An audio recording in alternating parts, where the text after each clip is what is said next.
अस्सलाम वालेकुम दोस्तों, एक बार फिर आपको टॉप लिसन फॉलियो में खुशामदीद कहते हैं। दोस्तों, जैसा कि आपको पता है कि हमने क्रिप्स साइकिल पे जो है लेक्चर स्टार्ट किया है।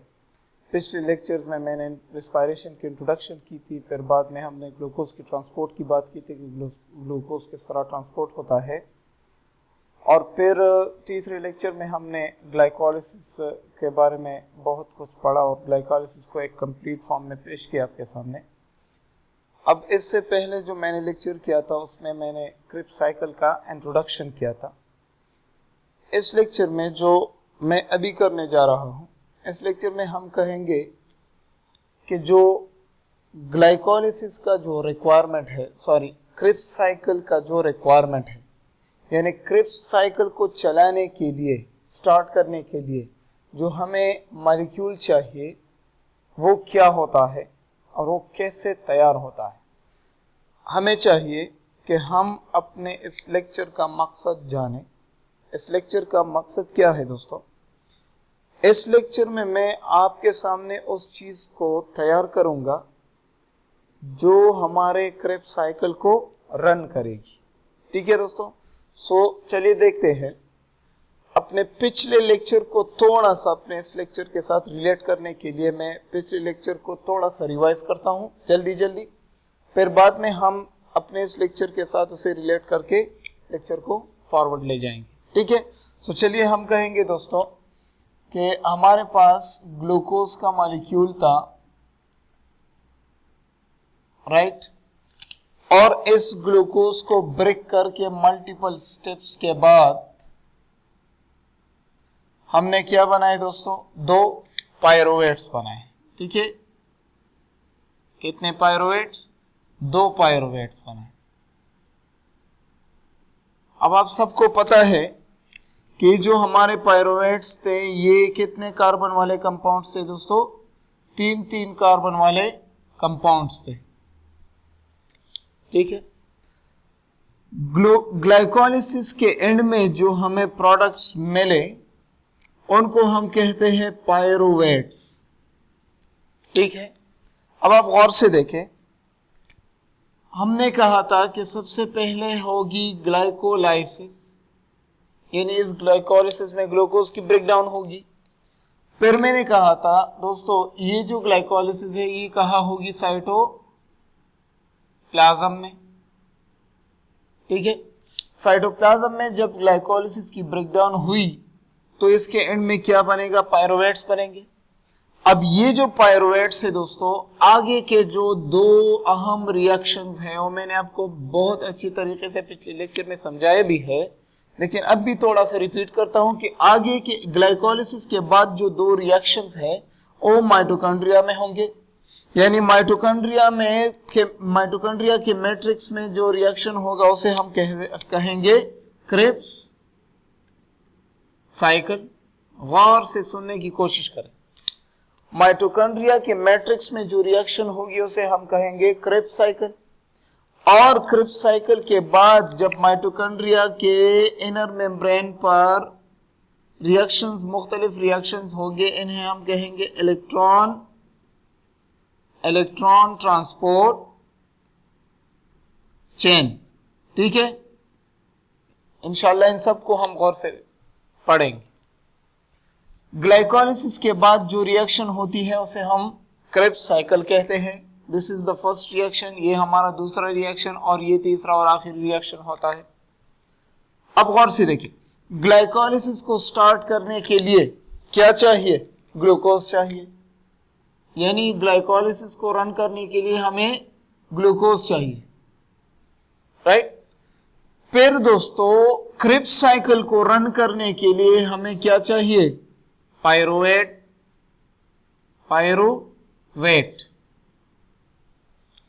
ठीक है?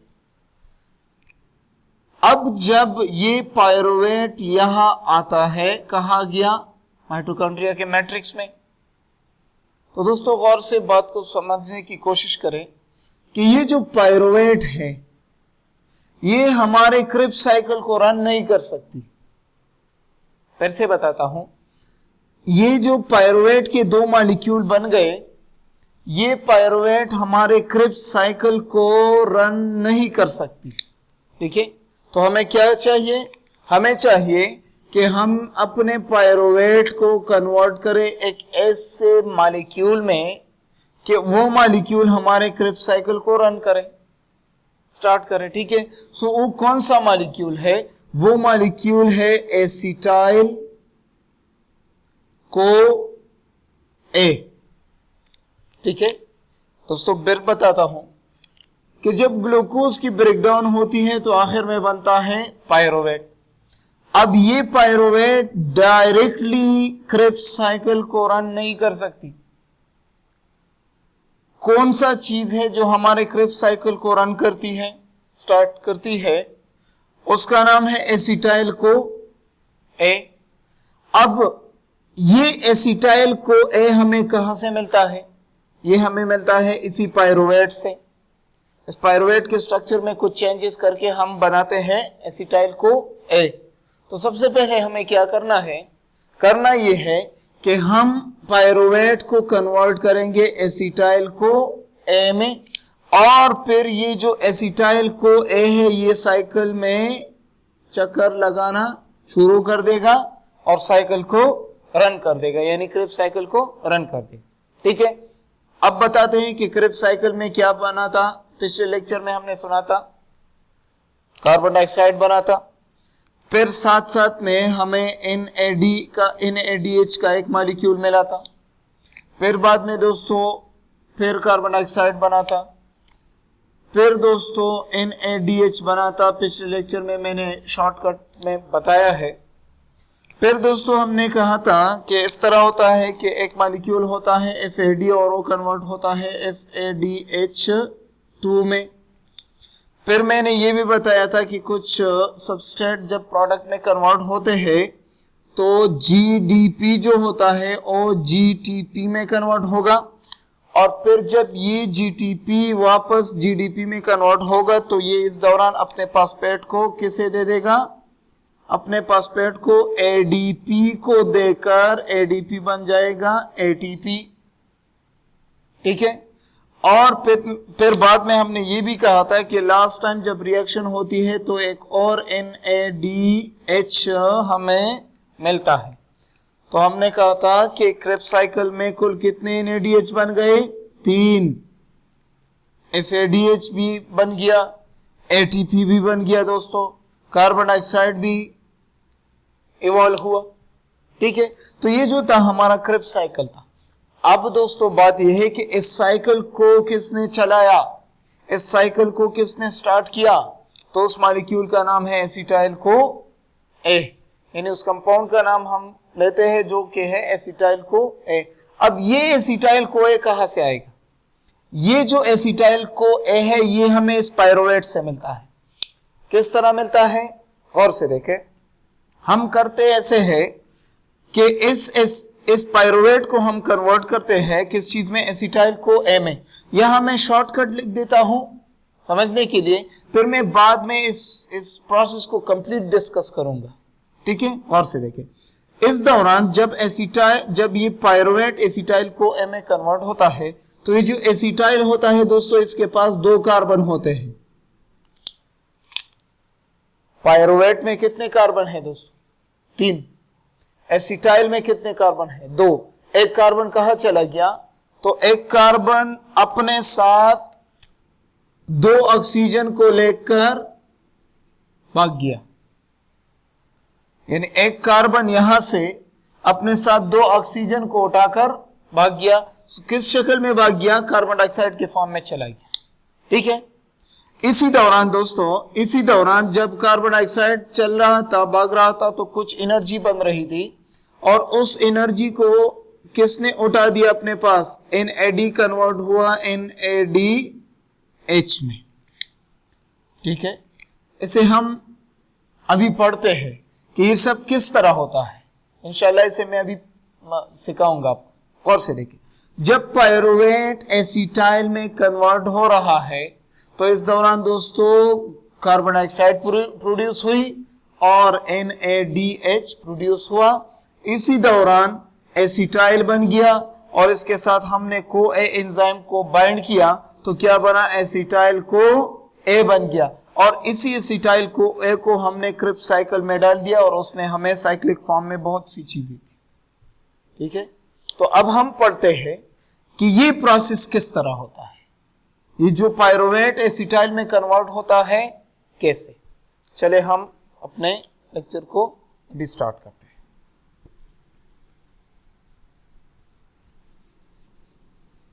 राइट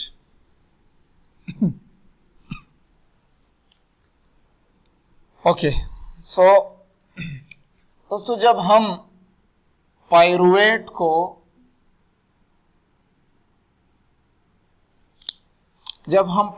को कन्वर्ट करते हैं किस चीज में, एसिटाइल को ए में, तो हमें कुछ चीजें, कुछ एंजाइम्स दरकार होते हैं। गौर से देखें, हम कन्वर्ट करते हैं पायरुवेट को किस चीज में, यहां मैं रेड मार्कर से लिखता हूं एसिटाइल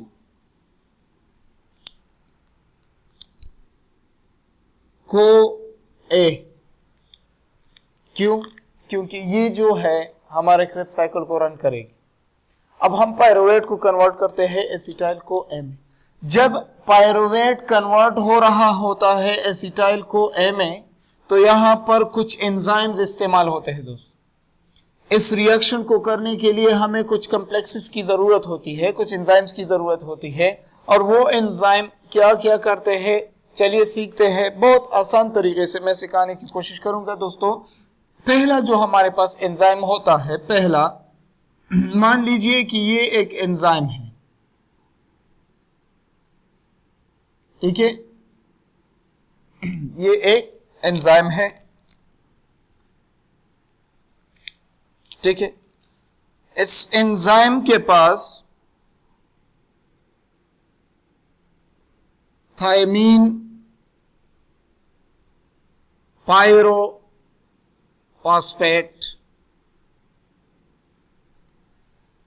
थायमीन पायरोफॉस्फेट, इसका एक हिस्सा ये है, और इसका दूसरा हिस्सा, गौर से देखिए, इसका दूसरा हिस्सा कुछ अजीब सा काम करता है। इसका जो दूसरा हिस्सा है, गौर से देखिए, ये है, और इस हिस्से को हम कहते हैं पायरुवेट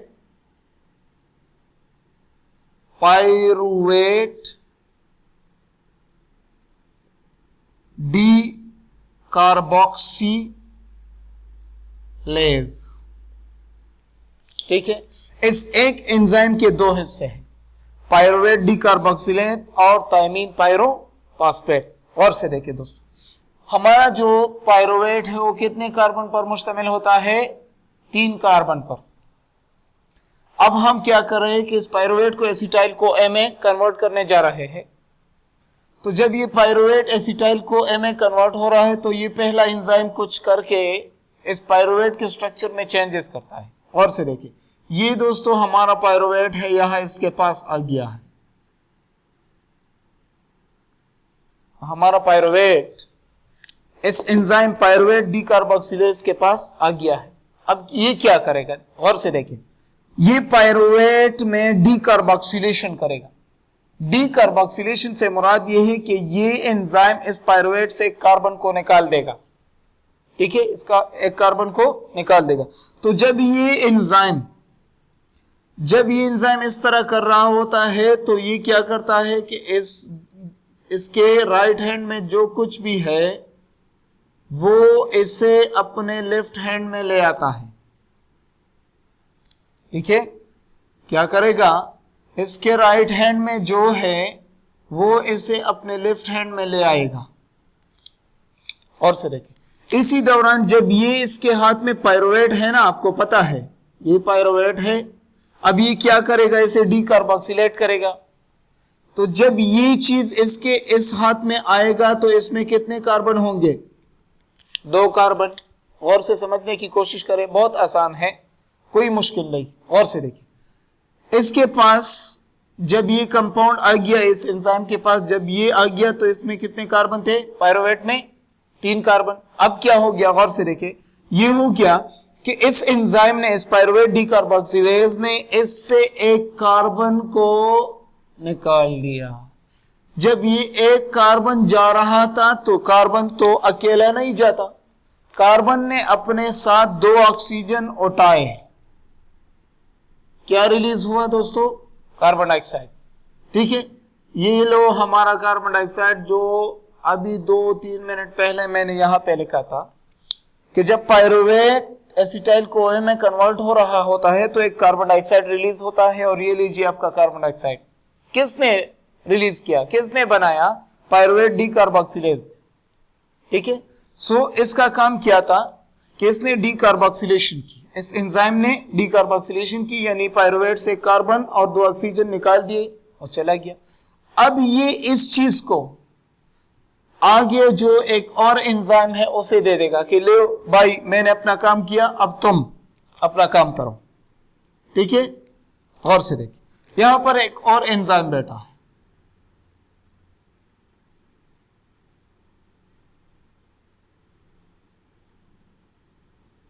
यहां पर एक और दोस्त बैठा होता है और वो भी एक जबरदस्त काम करता है। और से देखिए, इस दोस्त का जो है इसका भी 2 हिस्से हैं।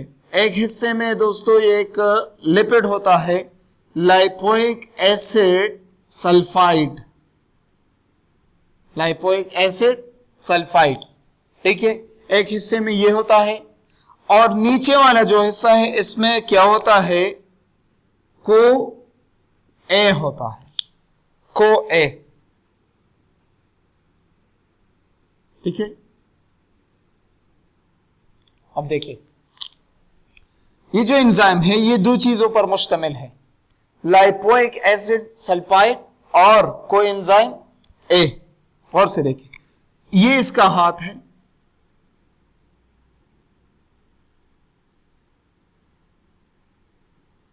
ठीक है।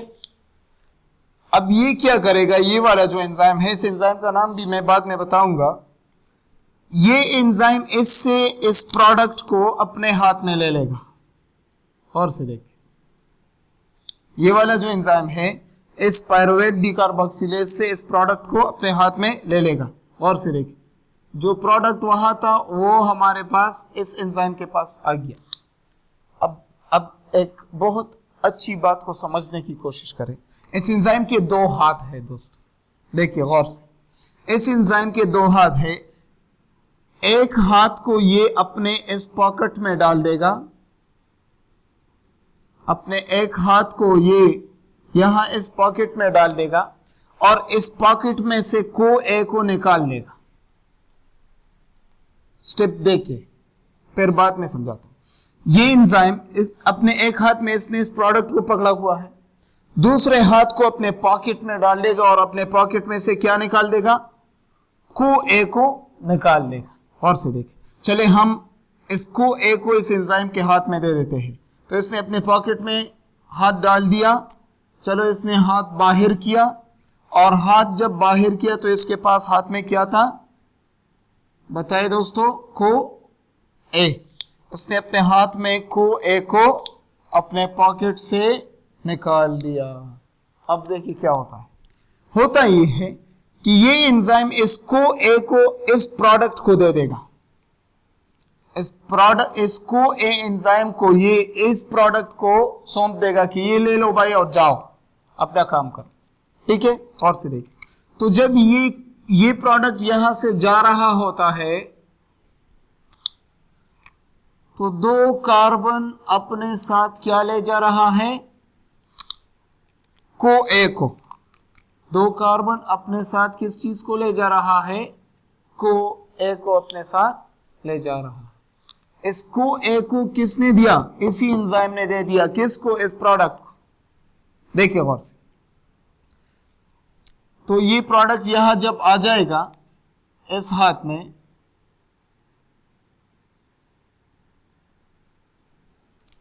अब ये यहां से वहां चला गया,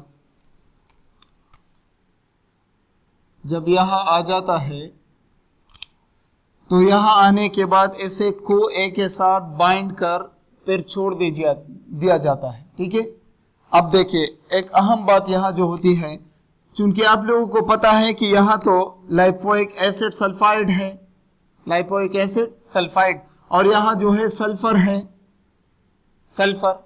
तो ये जो दो सल्फर है दोस्तों, जब ये दो कार्बन निकल रहे होते हैं अपने साथ को ए को लेकर निकल रहे होते हैं, तो यहाँ जो सल्फर है, ये सल्फर इस दो कार्बन से दो हाइड्रोजन को रिश्वत के तौर पर ले लेते हैं। गौर से देखिए, कार्बन तो चले गए, पर कार्बन ने अपने हाथों की निशानी यहां पे छोड़ दी। हाथों की निशानी क्या है? हाइड्रोजन, यानी प्रोटॉन को यहां पे छोड़ दिया। ठीक है, फिर सुने, जब ये प्रोडक्ट यहां आ गया तो इसने अपने हाथ में, अपने पॉकेट में हाथ डाला और पॉकेट से क्या निकाला? को ए को निकाला, और को ए को किसी दिया? दो कार्बन के साथ लगा दिया। जब ये दो कार्बन इस जगह को छोड़कर जा रहे थे तो इन सल्फर ने इस दो कार्बन से दो हाइड्रोजन को पुल किया और अपने पास रख दिया। तो दो कार्बन को ए के साथ चले गए और ये लोग आए हमारा एसिटाइल को ए तैयार। ठीक है, ये क्या है? एसिटाइल को ए। चलो, हमारा जो रिक्वायरमेंट था क्रेब्स साइकिल के लिए वो तो तैयार हुआ। अब आगे देखते हैं क्या होता है। गौर से देखिए, ये जो प्रोटॉन है दोस्तों, ये जो हाइड्रोजन के आयन्स हैं, ये यहां नहीं रह जाते। अब गौर से देखिए, यहां पर एक और एंजाइम होता है, एक अलमारी होती है जिसमें दो एंजाइम्स रखे गए हैं। एक एंजाइम का नाम है दोस्तों FAD और दूसरे का नाम है NAD। गौर से देखिए, यहां पर एक छोटी सी कड़की है। जब इस सल्फाइड ने इस दो कार्बन से दो हाइड्रोजन को पकड़ लिया तो फिर ये जो सल्फाइड है इस हाइड्रोजन को अपने पास नहीं रखते, हाइड्रोजन को छोड़ देते हैं। अब हाइड्रोजन किस तरफ जा रहे हैं? गौर से देखें, NAFAD के पास जा रहे हैं। जब FAD दो हाइड्रोजन गेन करेगी दोस्तों तो क्या बन जाएगी? FAD से FADH2। आप बहुत अच्छी तरह जानते हैं कि जब FAD दो हाइड्रोजन को गेन करेगी तो क्या बनेगा? FADH2। अब गौर से देखिए, ये FADH2 वापस आकर यही बन जाता है। FADH2 वापस आकर FAD बन जाता है। तो जब FADH2 वापस FAD बन जाता है तो मेरे ख्याल से इसे चाहिए कि ये दो हाइड्रोजन को छोड़ दे, तभी FADH2 वापस FAD में कन्वर्ट होगा। तो ये FADH2 क्या करता है कि दो हाइड्रोजन को रास्ते में छोड़ देता है और दो हाइड्रोजन जो है वो कहाँ जाते हैं? NAD प्लस के पास। और ये NAD इन दो हाइड्रोजन को गेन करके क्या बनेगा? आप बताएं, NADH। और ये लो भाई हमारा NADH भी तैयार। ठीक है, NADH बन गया, एसिटाइल को A बन गई और साथ में कार्बन डाइऑक्साइड भी। ठीक है दोस्तों, तो ये जो प्रोसेस है ये एक बहुत बड़ा कॉम्प्लेक्स होता है। तीनों एंजाइम मिलके काम करते हैं। तीनों जो एंजाइम्स हैं ये मिलके एक दूसरे के साथ अपने काम को शेयर कर रहे होते हैं। हर कोई अपना काम कर रहा होता है दूसरे के मदद से। ठीक है, इस पहले वाले एंजाइम का नाम था पायरुवेट डी कार्बोक्सिलेज। इस दूसरे वाले एंजाइम का नाम है जिसके पास को ए था और लाइपोइक एसिड सल्फाइड था, इसका नाम है डाइहाइड्रो लाइफॉइल ट्रांस एसिटाइलेज।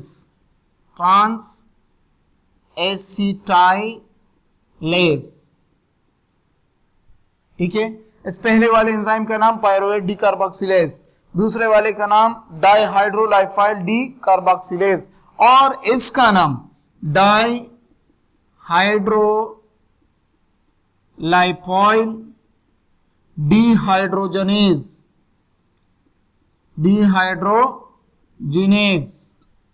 ठीक है, तीनों एंजाइमों के नाम मैंने लिखे। अब ये जो तीनों एंजाइम है ये बहुत मुश्किल काम कर रहे हैं। ठीक है, तीनों मिलकर काम कर रहे हैं। तो ये तीनों एंजाइम एक कॉम्प्लेक्स बना देते हैं। इस कॉम्प्लेक्स का नाम क्या है? चलो मैं यहां लिख देता हूं। इस कॉम्प्लेक्स का नाम है pyruvate dehydrogenase complex. Pyruvate dehydrogenase complex. ठीक है, इस बड़े से कॉम्प्लेक्स का नाम मैंने यहां पे मेंशन किया। इन तीनों एंजाइम को कंबाइंडली हम कहेंगे पायरुवेट डिहाइड्रोजनेज कॉम्प्लेक्स। ठीक है, और इस कॉम्प्लेक्स में कितने एंजाइम? 1 2 3। और इन तीनों एंजाइम में फिर छोटे कितने एंजाइम? 1 2 3, यहां पे को ए था 4, और यहां पायरुवेट डिकार्बोक्सिलेज 5। तो इस कॉम्प्लेक्स में टोटल कितने फंक्शनल एंजाइम काम कर रहे थे? 5 एंजाइम्स। अब दोस्तों बात यह है कि पायरुवेट को एसिटाइल को ए में कन्वर्ट करने के लिए हमें पायरुवेट डिहाइड्रोजनेज कॉम्प्लेक्स की मदद लेनी चाहिए। इस दौरान जब पायरुवेट डिहाइड्रोजनेज कॉम्प्लेक्स पायरुवेट को एसिटाइल को ए में कन्वर्ट कर रही होती है तो साथ साथ में क्या बनता है? Carbon dioxide. यहां पे रिलीज होता है पायरुवेट डिकार्बोक्सिलेज। फिर बाद में दोस्तों बनता है इस एंजाइम की वजह से डाइहाइड्रोलाइपॉल ट्रांस एसिटाइलेज की वजह से एसिटाइल को ए बना, और फिर डाइहाइड्रोलाइपॉल डिहाइड्रोजनेज की वजह से हमें NADH का एक मॉलिक्यूल मिला। ठीक है दोस्तों, सो ये जो प्रोसेस था मैंने एक्सप्लेन किया, सब के सब किस लिए? एसिटाइल को ए को बनाने के लिए। अब जब एसिटाइल को ए बन गया है तो हम क्या करते हैं कि अपने एसिटाइल को ए को लेकर क्रिब्स साइकिल को स्टार्ट करेंगे। तो जल्दी जल्दी मैं यहां पे फिर रिपीट करता हूं दोस्तों, गौर से देखें कि एक ग्लूकोज का मॉलिक्यूल, गौर से देखें, एक ग्लूकोज का मॉलिक्यूल मल्टीपल स्टेप्स के थ्रू इस तरह किस चीज में कन्वर्ट होगा? पायरुवेट में। पायरुवेट में, यहां भी पायरुवेट। ठीक, फिर इस पायरुवेट को हम कन्वर्ट करेंगे, जल्दी बताएं, एसिटाइल को ए में। यहां भी दोस्तों ऐसे भी कन्वर्ट करेंगे, एसिटाइल को ए में। और फिर ये जो एसिटाइल को ए है ये हमारे क्रिब्स साइकिल को रन करेगी। ये भी जो एसिटाइल को ए हमारे क्रिब्स साइकिल को रन करेगी। ठीक है, और फिर क्रिब्स साइकिल में क्या होता है और मैंने पिछले लेक्चर में शॉर्टली भी बताया है। अब नेक्स्ट लेक्चर में इंशाल्लाह मैं क्रिब्स साइकिल को बहुत डिटेल के साथ पढ़ाऊंगा। तो अभी हमने जिस प्रोसेस को डिस्कस किया, इस प्रोसेस को और इन पायरुवेट डिहाइड्रोजन कॉम्प्लेक्स एंजाइम के फंक्शन को हमने डिस्कस किया। तो ये जो कॉम्प्लेक्स हैं दोस्तों ये यहां पे काम करते हैं। ठीक है, यहां पे काम करके क्या करते हैं? पायरुवेट को कन्वर्ट करते हैं किस चीज में? एसिटाइल को ए में। यहां पे किस चीज का फंक्शन है? पायरुवेट डिहाइड्रोजनेज, शाबाश बताएं, डिहाइड्रोजनेज कॉम्प्लेक्स। ठीक है, ये पायरुवेट डिहाइड्रोजनेज कॉम्प्लेक्स यहां भी क्या करते हैं? पायरुवेट को एसिटाइल को ए में कन्वर्ट करती है और फिर एसिटाइल को ए जो है हमारे क्रिब्स साइकिल को रन करती है। ठीक है, तो उम्मीद करता हूं आप इस बात को बहुत अच्छी तरीके से समझ गए होंगे। सो इंशाल्लाह नेक्स्ट लेक्चर में मैं क्रिब्स साइकिल को स्टार्ट करूंगा और फिर क्रिब्स साइकिल के बाद हम इलेक्ट्रॉन ट्रांसपोर्ट चेन को भी डिस्कस करेंगे। दोस्तों आपसे गुजारिश है कि प्लीज़ हमारे चैनल को सब्सक्राइब करें, हमारे वीडियोस को अपने दोस्तों के साथ ज़रूर शेयर करें और अगर वीडियो पसंद आती है तो लाइक ज़रूर करें। Thank you so much.